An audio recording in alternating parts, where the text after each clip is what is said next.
What is going on, everybody? Welcome back to Sector for Nerds, and welcome to another episode of Star Wars The Clone Wars Retro Discussions. Today, I'm here to chat with you guys about Season 3, Episode 9, The Hunt for Ziro. This episode was directed by Stuart Lee and written by Steve Mitchell and Craig Van Sickle. Now, you guys might notice I sound maybe a little bit different. Maybe my audio sounds just a little bit cleaner. That's because I got this brand new mic here.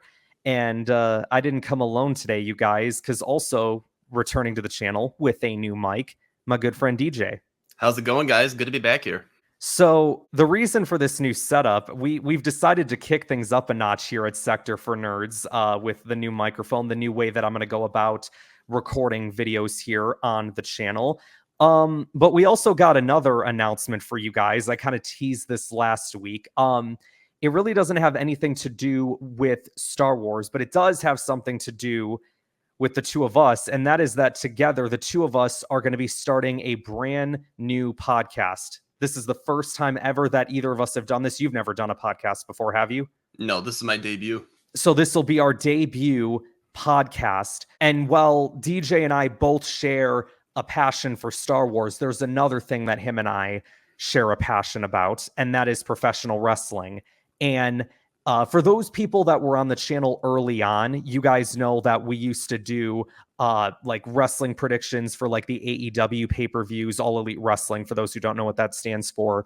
And it was something that I very much enjoyed doing. But then it kind of got to a point where I'm like, okay, like, yeah, this is getting views, but it's not necessarily like gaining me subscribers. It's not really doing anything here. And it makes sense because this was never meant to be a wrestling channel in the same way that this isn't necessarily a Marvel channel either. That's kind of why I moved away from a lot of the Marvel stuff as well. Like at its core, this is a Star Wars channel. And the way that social media and how, platforms like this work is they like you to be able to find your niche and stick with it. And what I found with this is my niche for this channel is Star Wars. And that's always been what this channel has been since day one. So what this podcast is going to do is it's going to allow for me and DJ to be able to focus on talking about professional wrestling and specifically with AEW and how much we love it. So I understand that this might not be something that's for everyone, considering again that this is a Star Wars channel, but I highly encourage you guys to check it out when we start recording and releasing our podcast episodes. I think our first episode is going to be going out in September, I believe, is what we talked about.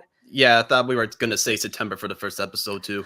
Okay, yeah, we are at the time of this recording, we're actually going to be recording that first episode today and just kind of getting a test run because neither of us have ever done this before. So we're kind of hoping for the best here. I'm kind of hoping for the best with this video as well because this is the first time we've done this with this setup. So here's to new beginnings, and we really hope that you guys join us for the journey that is going to be called the R&D Wrestling Podcast. I'm excited for the new opportunity and share my passion of pro wrestling with you. So I think we've talked long enough about this. Let's talk about this episode of Clone Wars. But I lied before. I said it was just me and DJ. Intro guy came in as well, and he is going to use my microphone to do the intro for us. So intro guy, take it away and let us know what's going down in this episode. A great escape.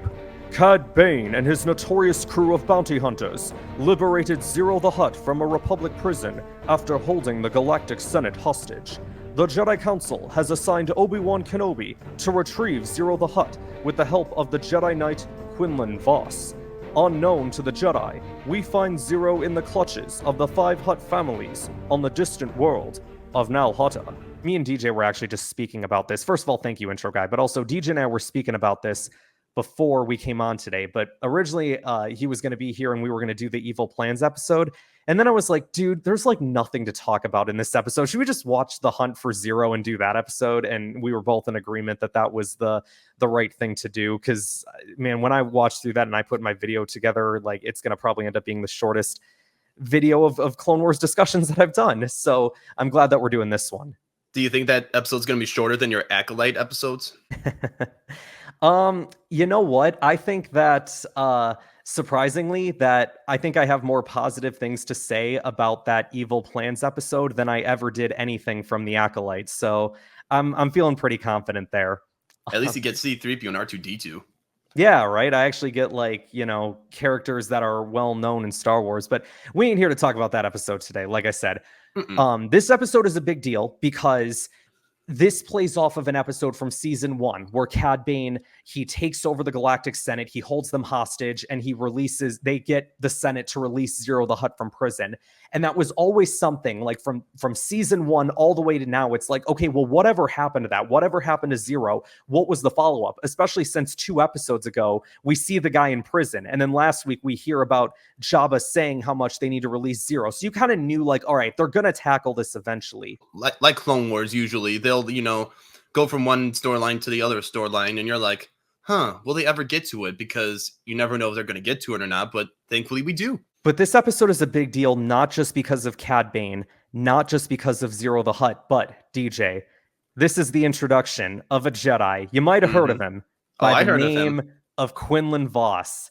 I have his action figure at home. We were robbed. And I won't harp on this too long because I think I've talked about this enough in a lot of different videos, but we were robbed of an incredible Quinlan Vos story in the Clone Wars between him and Asajj Ventress called The Dark Disciple. It was made into a book. Well, not only that, but like, and just in general for Clone Wars, we were robbed of a lot of good Jedi stories in general, not just Vos. Like, we can name so many other Jedi, and like, seriously, they did like maybe 1 or 2 episode cameos, and then next thing you know, it's like, what happened to them? Yeah, I felt that way about Ayla Secura. Like, those 2 episodes that she was in season 1, I absolutely adored. And then it felt like we didn't really get anything else with Ayla throughout the war, like other than maybe the Zillo Beast episode. And even there, she was only in there for like a good 2 minutes, and that was it. That's how I felt about Kit Fisto too. Like, we get him in season 1, and we're not there yet, but we get him a bit in season 4, and then I'm like, what happened to Kit? Because him and Anakin were on a lot of adventures together. Sure. So let's get into this episode here. So Ziro the Hutt, the whole premise of this episode is that Ziro has in his possession evidence that could basically expose the Hutt Council. They probably got a lot of skeletons in the closet that they don't want the Senate to know about. So Ziro's like threatening to expose it to the Senate. But then we're introduced to Obi-Wan and Quinlan, meeting each other. And I feel like it's been a minute since we've seen Obi-Wan. So it's great to see him back. And, immediately when Quinlan Vos shows up, he just feels like this cool Jedi. Like, hey, Kenobi, hey, Commander, looking good. He's just this cool guy that you'd hang out with, like at a beach or something, or, at a bar. When I first saw that episode and Quinlan Vos's entrance, I get that vibe like, oh man, he is not your normal Jedi. And looking back now, I feel like he would have done well with the Bad Batch. Like, Quinlan Vos and the Bad Batch, they would have gone along well together. That's actually an interesting pairing. I didn't actually think of that. That's pretty good. Oh, like, dude, that could have been a crazy arc. If you think of it, Quinlan Vos did not, come in like a normal Jedi. He literally was, jumping in, and he's like got that ragtag Rambo feeling to him. And that's literally how Clone Force 99 rolls. He is like Rambo, isn't he? So then we get a scene, in Return of the Jedi, DJ, the episode or the part of the movie where they do the song and dance in Jabba's palace, it's called Jedi Rocks. This was the Clone Wars equivalent to that. Where you had, a lady up there singing and dancing, and the Hutts are sitting there enjoying themselves because it's Twi'lek dancers and everybody's having a good time. It's the Hutt's life. Oh yeah, that's for sure. That's for sure. So then we find out that this one girl, and what is her name? Cy Snoodles, I have written down here. And that's, she was like the lead singer throughout the song. And she goes back there, and one of the other ladies is telling her like, oh, having Ziro in the detention area is probably lighting their mood. And she immediately is like, oh, Ziro's here. Oh, excuse me, I need to step outside. So you kind of know like, all right, this woman's about to go do something stupid. Well, she's got a recent history with Ziro. And I'm like, oh, of course, of course. Yeah, man, it was like a really awkward, like, love moment between the two, and then like eventually it leads to them kissing. One of the things I always find funny about this scene though is when she tells the guard to stop the other 2 guards from fighting, and while she's sitting there giving her like love confession or whatever to Ziro, you could see in the background like that guard walking up to the other 2 guards, and one of the guards just like completely knocks him off his feet, and it's just the funniest thing.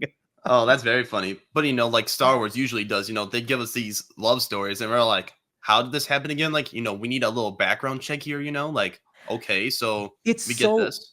Yeah, I think Star Wars has always had a weird history with romance stories. It's like some of them are actually really good and they hit home runs with, and then there's other ones where it's just kind of like, I don't know if I'm really feeling this.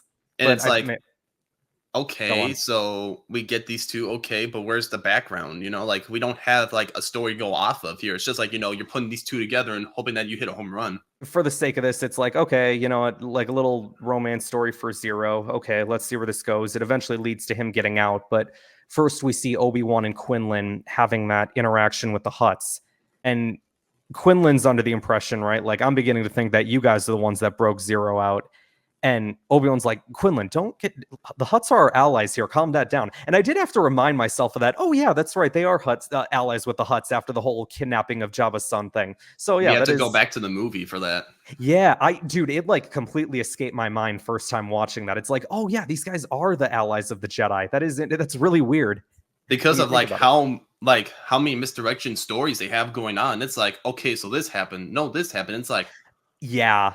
That's the thing with go? That's the thing with Clone Wars is Clone Wars has a lot of plates spinning, and sometimes that can be hard for people to follow. The idea of having so many plates spinning at once may be a bad thing to you, but I think if you're a dedicated fan of the show, I think some cases it's easier to follow. But then there's, at the same time I say that, and I'm also the person that, like, the moment that Hunter said plot a course for J19 in the first episode of The Bad Batch, I immediately knew what that meant. But I feel like so many other people wouldn't have. But that's, again, that's just me. One of the cool abilities that Quinlan Vos has, it's like this force echo ability, psychometry, I believe it's called, where you can pick up an item and sense its history. Cal Kestis has a similar power, for those who have played the Jedi games.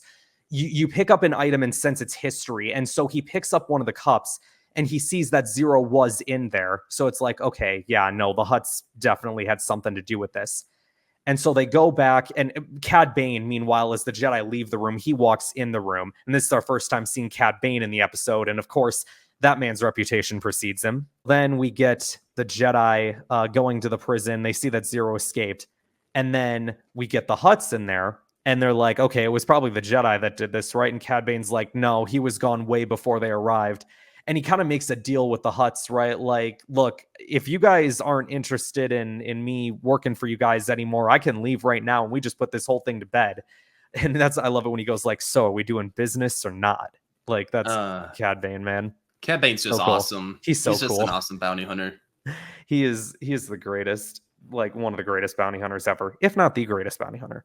He's like a space cowboy. Another ability that Quinlan Vos has is like this tracking talent. It's actually a lot like Hunter from the Bad Batch, speaking of them. Then we're introduced to Ziro's mom. It's all so Ziro can get this spaceship to then go out and he has some important business on Teth. I probably should have put 2 and 2 together. That's probably where he was hiding his evidence. I didn't so at the time, but so then Obi-Wan and Quinlan then go to the house of Ziro's mother, and Quinlan Vos, like the reckless Jedi he is, something that Anakin would do, would just cut down the door and break it through. Obi-Wan should be used to this by now. He had Anakin as an apprentice. Like, come on. Yeah, that's what I was saying to myself while watching. Like, bro, you're used to this already. Okay. We find out that, she's had so many guests in this house today. First, my son and his girlfriend leave me here without a starship. And then some slime sap with a big hat and his droid charge in and forced me to tell him where Ziro's heading. So a little scene that we didn't get there, but confirmation that Cad Bane does know where he is. Of course, we've got the Jedi in here as well. And so she tells the Jedi, Ziro's going to Teth. I feel like this episode so far, like we're kind of treading along. It's a nice little fun episode. This right here is where stuff starts to pick up. So Ziro and his girlfriend are on Teth, and they go to the grave of his father. And we find out apparently that Ziro's father had left him. Another villain with an unfortunate story, like, oh, parent left him, whatever. Okay, so he goes rogue. Okay. Yep, for sure. And then we get the Hutt Council records, which Ziro says this thing's worth a fortune. It'd be plenty enough to retire. I was completely shocked by this first time that I watched this episode when the girl goes, oh, that's too bad. I still got work to do. And she pulls out a blaster on Ziro, and I'm like, okay. When I saw that, I'm like, whoa. That's like, I didn't see that coming. That's like a soap opera, They dude, for real. That was like crazy backstabbing stuff right there, man. Like, it was all cutesy crap up to this point. She pulls out the blaster on him, and it goes from 0 to 100 just that quickly, man.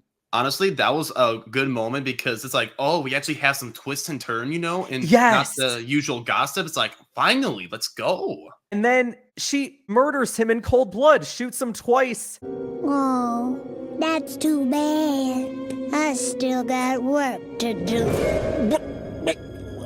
What about Solarine? The sunsets? You and me sharing the future.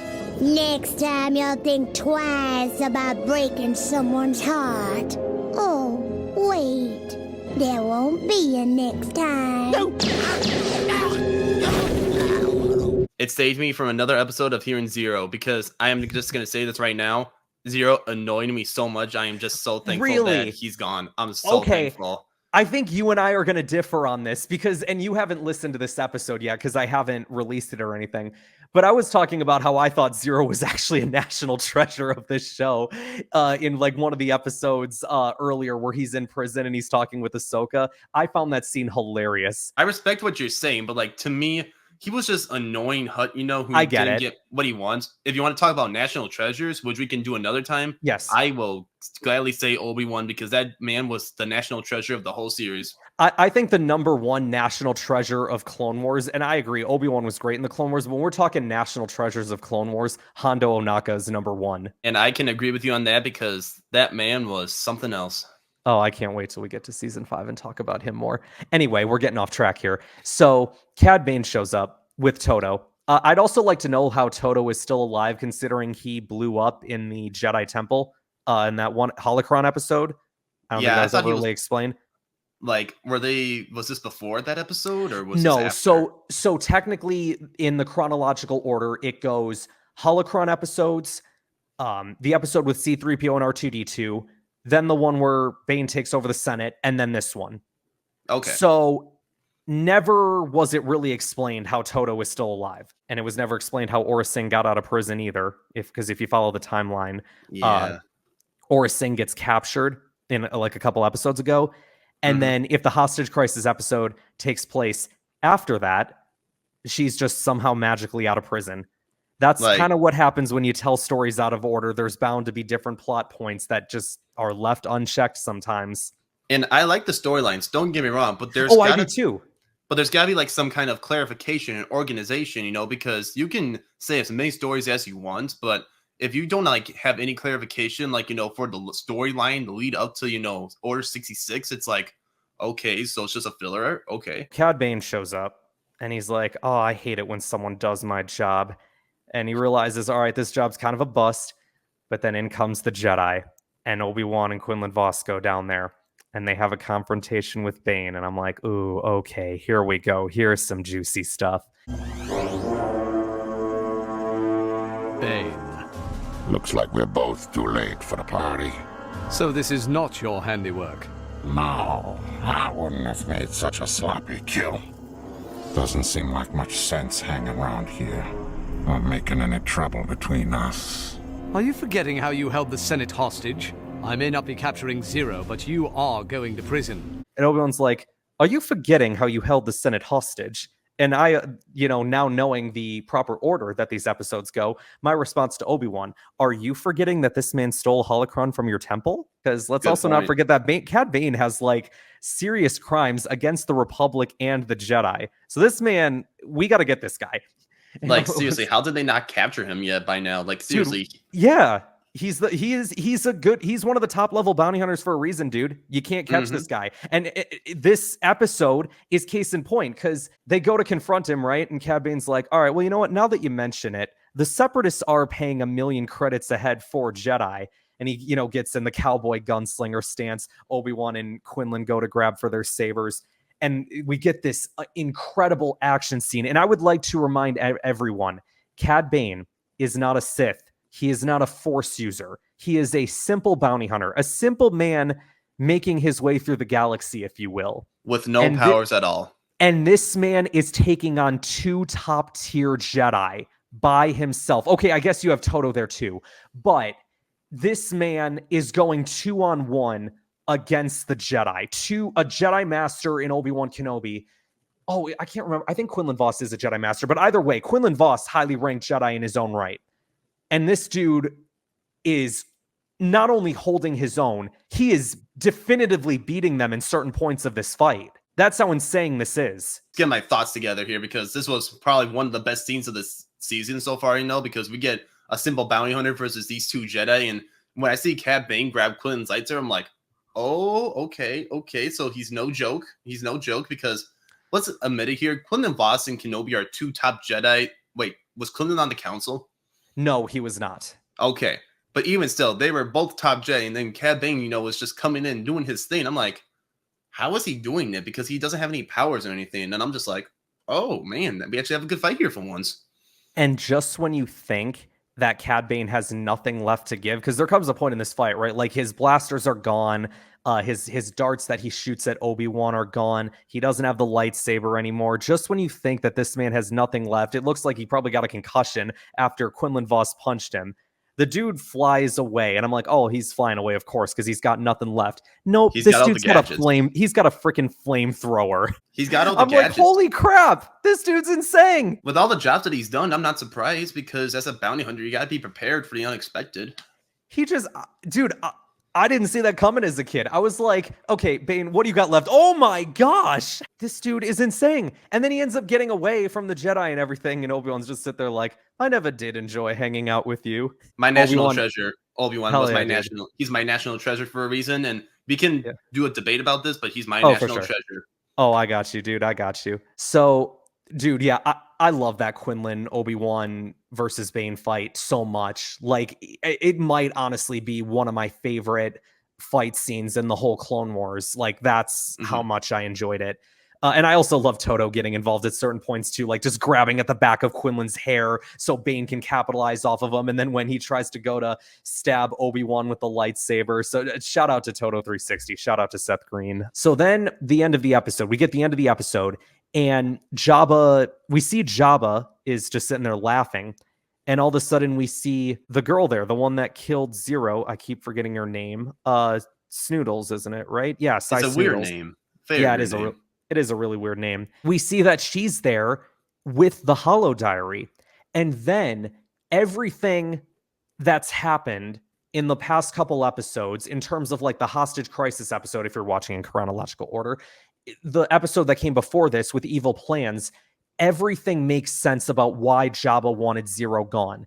Jabba wanted access to those records, to the Hutt Council records. So now he's the one that has all of the cards on the Hutt Council, and he's the one that can then expose whatever skeletons are in the closet to the Senate, which I feel like in a way makes Jabba the most powerful Hutt, and how he becomes the almighty Jabba the Hutt that we see, like especially in Return of the Jedi.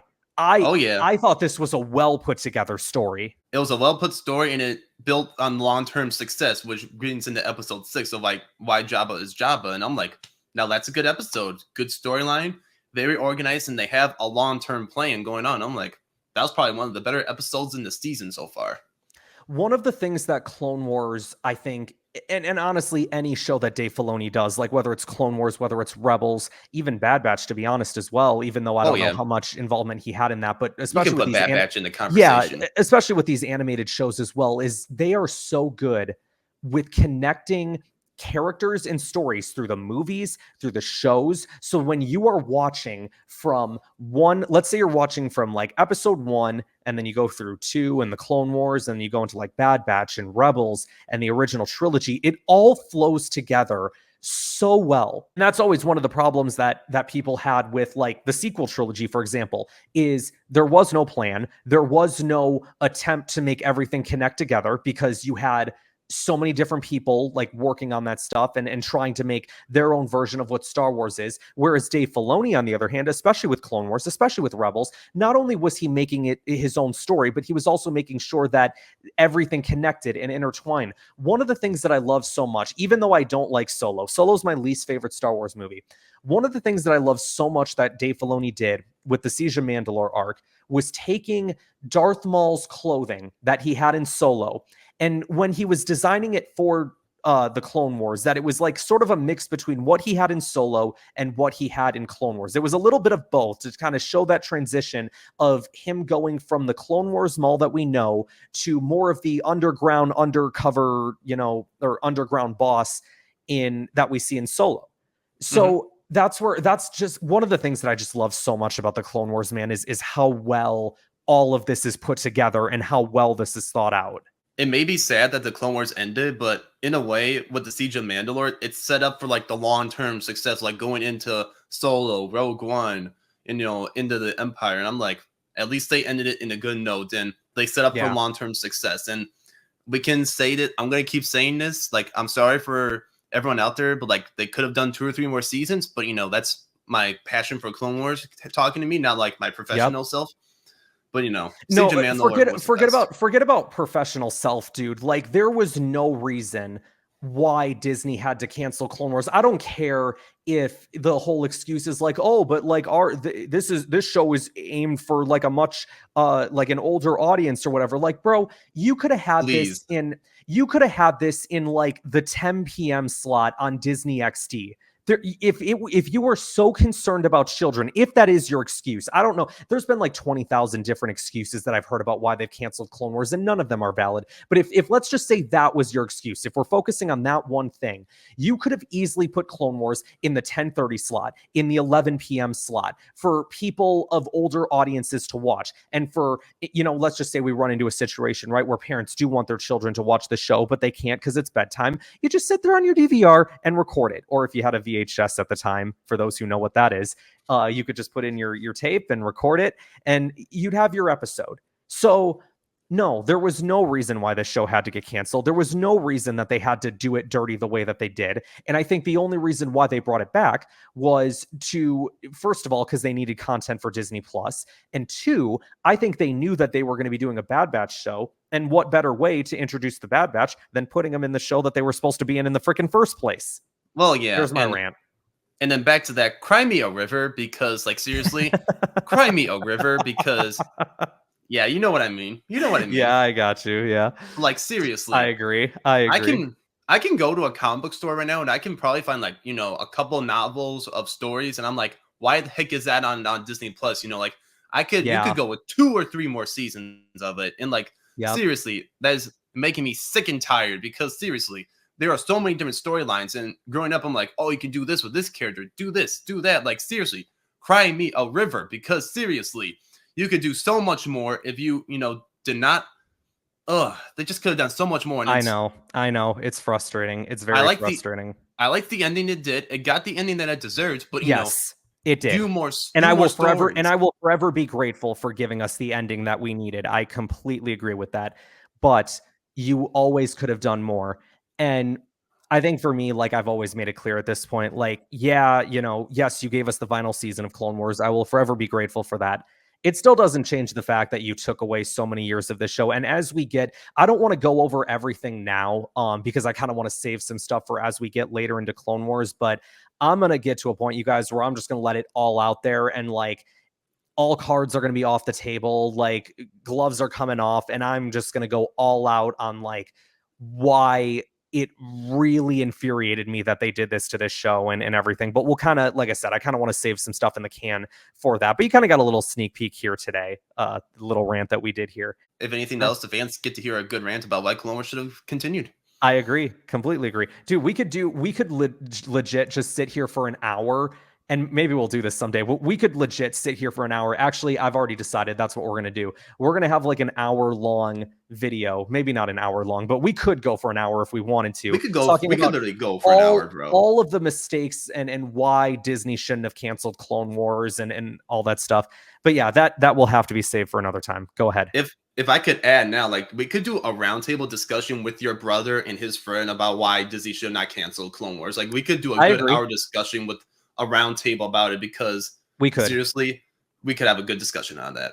I want to get them. I still want to do the round table discussions, and I'm hoping they're still interested in doing it as well. I actually got to bring that up to them again and make sure, like, hey, are we still cool to do this? And now that we've got the new setup here as well, I think it's actually going to make our job a lot easier. Oh, it will. But yeah, that is I think that's going to wrap us up for today, you guys. Thank you guys so much for checking out this video. Be sure to like this video, subscribe to the channel, share this video with others to help support the channel, and I will see you guys next time. There are a lot of terrible things happening. A lot of killing. And now my friends are saying the Jedi are to blame. I'm the first Jedi you've ever met, aren't I? Well, yes. Look at me. I'm not so bad, am I?